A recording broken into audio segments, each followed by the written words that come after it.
नमस्कार जी। मधु वशिष्ठा की कहानियाँ यादों की में आपका स्वागत है। मेरी कहानियों को लाइक और सब्सक्राइब करने के लिए आपका बहुत बहुत धन्यवाद। अक्सर घर में हम देखते हैं कि औरतें घर का सारा काम संभाल लेती हैं, सबका ख्याल रख लेती हैं, लेकिन जब वह इस हालत में होती हैं कि उन्हें सहायता की ज़रूरत है तो कुछ इसी संदर्भ में लिखी हुई मेरी कहानी है, जिसका शीर्षक है आत्मग्लानि क्यों। उम्मीद करती हूँ आपको अच्छी लगेगी। हवाई जहाज़ अपनी उड़ान भर चुका था। हवाई जहाज़ की उड़ान के साथ ही यह देश, ये देश की यादें, सब कुछ मानो छूट रहा था, या उन यादों को मन और भी ज़ोर से पकड़ रहा था। कुछ समझ नहीं आ रहा था। खिड़की के साथ वाली सीट पर बैठे मिस्टर वर्मा अपने बेटे की ओर देख रहे थे। दिल्ली में उनका सारा का सारा सामान बेचकर वह अमेरिका रहने के लिए जा रहे थे। उनका बेटा पवन अमेरिका में काफ़ी सालों से रह रहा था और वह अपनी पत्नी मानसी के साथ कई बार अमेरिका भी हो आए थे।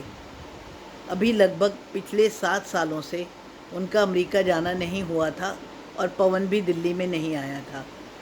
पवन को अमेरिका में ग्रीन कार्ड तो बहुत पहले ही मिल गया था, लेकिन अब वह वहाँ की सिटीज़नशिप लेना चाहता था। अपने अम्मा बाबूजी को भी वह अमेरिका में ही सेटल होने के लिए कहता था, लेकिन मानसी जी अपने देश को छोड़ना ही नहीं चाहती थी। कुछ सालों से उनकी तबीयत बेहद ख़राब रहने लगी थी। जब तब अस्थमा बढ़ जाता था, शुगर और हाई बीपी तो उन्हें था ही। अब कई बार उनकी शुगर लो भी होने लगी थी और वह अक्सर बेहोश होकर गिर जाती थी। पिछले 6 सालों से उन्होंने जाने कितनी बीमारियां पकड़ ली थी। वर्मा जी को तो अमेरिका की आबो हवा रास आ गई थी। उन्हें तो अमेरिका रहने में कोई समस्या नहीं थी, लेकिन मानसी जी के कारण वह नहीं जा पाते थे। इस कारण कई बार घर में खटपट भी हो जाती थी। एक तो अकेलेपन की चुप्पी, दूसरा वर्मा जी का व्यवहार। मानसी जी लगभग टूट चुकी थी। जैसे जैसे उनको बीमारियां घेर रही थी, उनका बाहर निकलना भी दूभर हो गया था। लगभग 4 महीने पहले दिसंबर की कड़कती ठंड में भी जब उनके चेहरे पर बेइंतहा पसीना दिखा तो एक बार तो वर्मा जी भी डर गए। तभी की तभी में डॉक्टर को बुलाया गया। हालांकि वर्मा जी डॉक्टर को बुलाते बुलाते भी मानसी जी पर बेहद गुस्सा तो हो रहे थे कि उन्हें रात में जाने ऐसा क्या खाया है जो हजम नहीं हो रहा और उनकी छाती में भी दर्द हो रहा है। आखिर वर्मा जी की भी तो उम्र हो रही है, घुटने में तो उनको भी दर्द होता है। अब रात में इमरजेंसी में डॉक्टर के लिए जाना पड़ेगा। अस्पताल जाने पर ईसीजी करने से पता पड़ा मानसी जी को माइनर हार्ट अटैक आया था और डिस्चार्ज करते हुए डॉक्टर ने उनके खाने पीने की, उनके आराम करने के बारे में बहुत सी हिदायतें दी थी। मानसी जी के घर आने के बाद वर्मा जी ने हर काम के लिए एक कामवाली तो रख ली थी और एक अटेंडेंट उनके लिए भी रख ली थी, लेकिन इन सब के कारण वर्मा जी का खुद का जीना बहुत दूभर हो रहा था। अस्पताल में आने जाने से और लोगों के अभी भी मानसी जी का हाल पूछने आने के कारण वह खुद भी बेहद थक चुके थे। मानसी जी तो उठ भी नहीं पा रही थी और घर के बहुत से काम जो उन्होंने कभी भी नहीं करे, अब सब वर्मा जी को खुद ही करने पड़ रहे थे। आर्थराइटिस के कारण वर्मा जी के खुद के शरीर में भी बहुत दर्द रहता था। घुटने से चलने में उन्हें भी परेशानी हो रही थी। काम वाली अक्सर छुट्टी कर जाती थी। अटेंडेंट के कारण वर्मा जी खुद को घर में एक कैदी सा महसूस करते थे, लेकिन फिर भी 1 महीना बाद अटेंडेंट की भी छुट्टी कर दी गई। वर्मा जी को ही मानसी जी की दवा वगैरह का ख्याल रखना होता था। सर्दियों के मौसम में ठंड के कारण कई बार उन्हें नेबुलाइज़र की भी ज़रूरत पड़ जाती थी। ऑक्सीजन का सिलेंडर तो घर में रखा ही हुआ था। सच पूछो तो उन्हें इतना ख्याल करने की आदत ही कहाँ थी। मानसी जी ने सारे घर को इतनी अच्छी तरह से व्यवस्थित कर रखा था कि पूछो ही मत। वह वर्मा जी का भी बहुत ख्याल रखती थी। रिटायर हुए तो वर्मा जी को 9 साल हो गए थे। समय पर पार्क जाना, घूमना और वर्मा जी की हर छोटी से छोटी चीज़ का ख्याल वह खुद रखती थी। अभी 7 साल पहले तो वह दोनों अमेरिका भी गए थे, लेकिन वहाँ पर बहुत ज़्यादा ठंड में मानसी जी को निमोनिया हो गया था। वहाँ पर भारत के जैसे तो इलाज होता नहीं है। अस्पतालों को दिखाने के चक्कर काटने में पवन और बहू रानी का बहुत पैसा खर्च हो रहा था।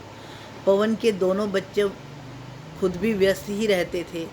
बीमारी में अकेले पड़े पड़े मानसी जी का दिल बहुत घबरा रहा था, क्योंकि वहाँ कोई काम करने वाली भी नहीं थी, तो सारा काम बहू पर ही आन पड़ा था, जो कि खुद ही वर्किंग थी। बस वहाँ पर बर्गर, सैंडविच वगैरह ऐसी चीज़ें मानसी जी को ना तो अच्छी लगती थी और ना ही हजम होती थी। जाने अमेरिका के किसके व्यवहार ने उनके दिल को ऐसा तोड़ा कि अब उन्होंने कभी भी अमेरिका ना जाने का फ़ैसला कर लिया था। अब घर में रहते रहते उन्हें डिप्रेशन और कई बीमारियों ने घेर लिया था, क्योंकि वर्मा जी तो अमेरिका में ही सेटल होना चाहते थे। इसलिए अब घर में भी उन दोनों की खटपट होती ही रहती थी। मानसी जी की तबीयत खराब रहती थी। अब सर्दियों में अक्सर उन्हें अस्थमा का अटैक आ ही जाता था, तो उन्हें जल्दी ही नेबुलाइज़र भी देना पड़ता था। और वर्मा जी को डॉक्टर ने कुछ SOS के लिए भी गोलियां दे रखी थी, जो कि मानसी जी की तबीयत खराब होने पर उन्हें एकदम से दे देनी थी। दीपावली पर वर्मा जी ने पवन से वीडियो कॉल की थी। बाहर बहुत से बम पटाखे चल रहे थे। वर्मा जी पवन से बात कर रहे थे कि जब वे अमेरिका गए थे और क्रिसमस के बाद ही आए थे, सबने कितना मज़ा किया था। मानसी जी अंदर दूसरे कमरे में लेटी हुई थी। शायद तभी उन्हें अस्थमा का अटैक आया होगा। नेबुलाइज़र पास में नहीं था। तबीयत भी उनकी ख़राब थी और वर्मा जी को शायद बम पटाखे की आवाज़ों में मानसी जी की आवाज़ नहीं सुनाई दी। जब तक वह अंदर गए तब तक मानसी जी दम तोड़ चुकी थी। पवन भी दिल्ली आया और अपने पिता की उदासी को वह नहीं देख सकता था। वर्मा जी अक्सर खोए हुए और खुद से ही बातें करते रहते थे, इसलिए उसने अपने पिता को भी अपने साथ अमेरिका ले जाने का फैसला कर लिया था। जल्दी में ही जो सामान वह बेच सकते थे वह बेच दिया। सोसाइटी का साल भर का मेंटेनेंस जमा करके वह अमेरिका के लिए चल दिए। हवाई जहाज़ में आंखें बंद करते ही रह रहकर पुराना समय, पुरानी यादें, पवन का बचपन, सब कुछ याद आ रहा था। आज उनके घुटनों में भी बिल्कुल ताकत नहीं रही थी। उनकी स्टिक साथ में ही पड़ी थी। पुरानी यादें करते करते वह यूं ही फुसफुसा रहे थे। मानसी, जब मैं पवन से बात कर रहा था, मुझे तुम्हारी आवाज़ तो आ रही थी। अगर मैं तभी अंदर आ जाता और तुम्हें नेबुलाइज़र दे देता तो क्या तुम बच सकती थी? हो सकता है उस समय तुम्हारी शुगर लो हो। मैं तुम्हें वह SOS वाली गोली दे देता तो शायद तुम बच जाती। सच मानो, मैं गुनाहगार नहीं हूँ। असल में मुझ में ही इतनी हिम्मत कहाँ कि मैं भाग भाग कर तुमको सब कुछ दे पाता। मैंने जब तुम्हारे सर पर हाथ रखा था तब तुम बेहद ठंडी हो रही थी। क्या तब तक तुम्हारे प्राण पखेरु उड़ चुके थे? या मैं गोली देता तो तुम बच सकती थी? नहीं, मैंने तुम्हारा बहुत ख्याल करा था। तुम्हें मुझसे कोई शिकायत तो नहीं है ना? क्या हुआ पापा? आप इतने पसीने पसीने क्यों हो रहे हो? मैं एयर होस्टेस को बुलाता हूँ। आपको कोई प्रॉब्लम है क्या? कोई दवा या कुछ लेना है क्या? नहीं बेटा, मैं ठीक हूँ। अचानक तंद्रा से जागे। वर्मा जी ने कहा, इतना लंबा सफ़र है, मैं सोने की ही कोशिश करता हूँ, ठीक है? ऐसा कहकर उन्होंने मोबाइल की लीड भजन सुनने के लिए अपने कानों पर लगा ली। वह समझ नहीं पा रहे थे कि उन्हें आत्मग्लानि होनी चाहिए या नहीं। आंखें बंद करके उन्होंने पवन का हाथ पकड़ लिया था। आखिर उन्हें आत्मग्लानि हो क्यों रही है? क्यों? धन्यवाद।